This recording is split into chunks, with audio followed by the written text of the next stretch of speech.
अस्सलाम वालेकुम। I am Sana vlog channel Pakistan से। उम्मीद है आप सब खैरियत से होंगे। अल्लाह पाक आप सबको अपने ज़मान में रखे। मुझे भी अपनी दुआ में हमेशा याद रखिएगा। मुझे लाइक और सब्सक्राइब करते जाइएगा और मुझे कमेंट करके भी अपनी राय से आगाह करिएगा। आज का हमारा टॉपिक है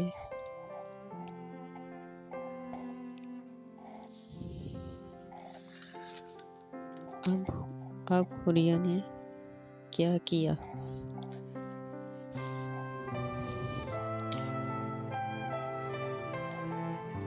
अब मेरे हाथ में एक सिरा तो आ ही गया था। खैर मैं चुप हो गई। अगले दिन मैं सायरा के कमरे में सोने से पहले सारिया को सख्ती से मैंने मना किया कि मुझे नहीं जगाना। रात में पानी के लिए मेरी नींद में खलल पड़ता है और अगर तुम्हें पानी चाहिए तो पहले से लेकर अपने पास रख लेना जग में। बल्कि मैं ऐसा करती हूँ कि मैं खुद ही तुम्हारी टेबल पे पानी रख देती हूँ। खैर फिर मैंने उसकी टेबल पे पानी रख दिया और फिर मैं जाके लेट गई। और अब सारिया के पास कोई बहाना भी नहीं था मुझे जगाने का।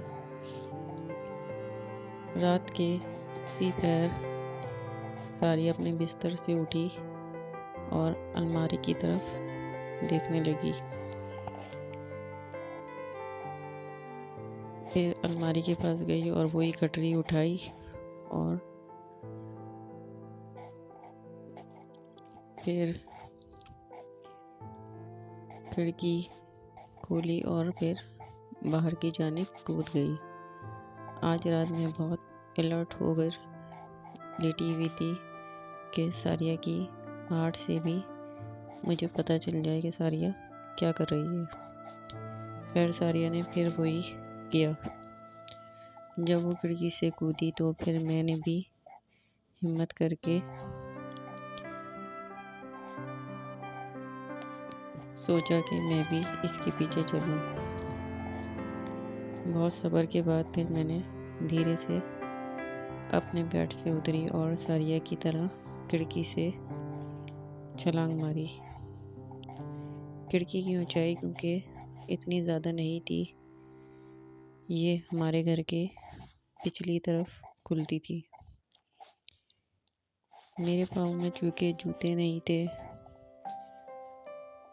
एक पाँव में बहुत मेरे चुभन भी हो रही थी क्योंकि आसपास की छोटी छोटी चीज़ें वो मेरे पैर में लग रही थी, जिसकी वजह से मेरे पैर में बहुत ज़्यादा दर्द हो रहा था और चलने में बहुत तकलीफ़ हो रही थी। सारिया चूँकि पहले से अपनी सब तैयारी करके रखी हुई थी तो उसको इस सफ़र में कोई मसला नहीं हो रहा था और वो बहुत तेज़ तेज़ कदम बढ़ाकर अपने सफ़र की तरफ रवाना हो रही थी।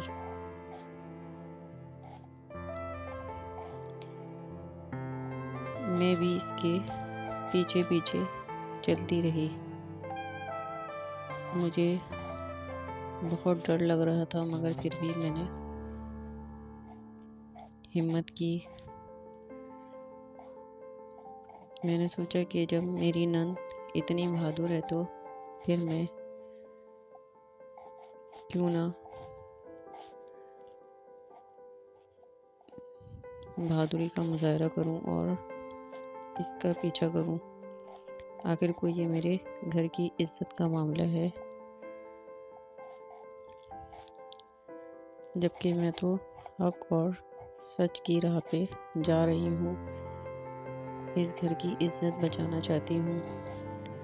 थोड़ी दूर चलकर फिर सारिया ने अचानक पीछे मुड़ के देखा मगर खुदा का शुक्र है कि सारिया ने मुझे नहीं देखा और मुझ पर उसकी नज़र नहीं पड़ी।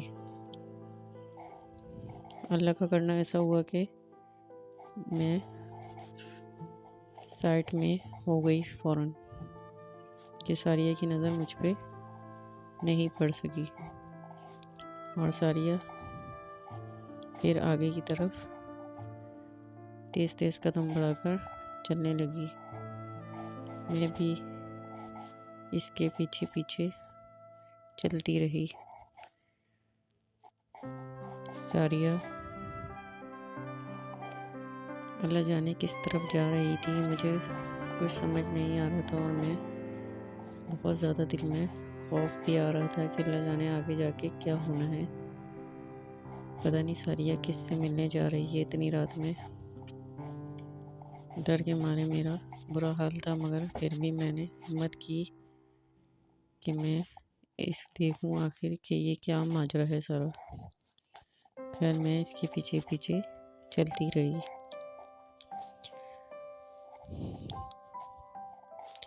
वो एक शेर है बहुत खूबसूरत,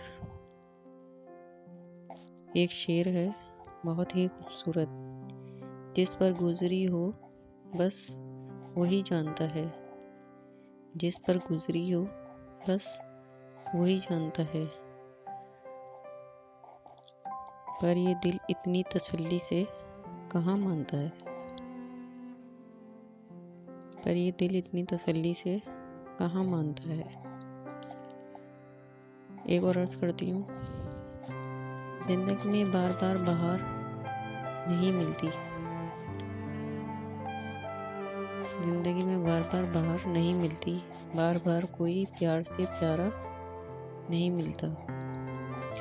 जो पास है उसे संभाल कर रख लो, जो पास है उसे संभाल कर रख लो, क्योंकि खोकर फिर कभी दोबारा नहीं मिलती, क्योंकि खोकर फिर वो कभी दोबारा नहीं मिलती।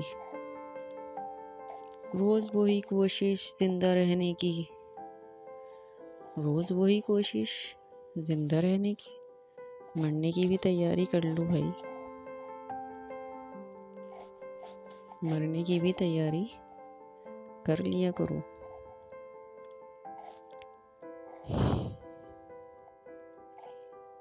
मुझे लाइक और सब्सक्राइब करते जाइएगा।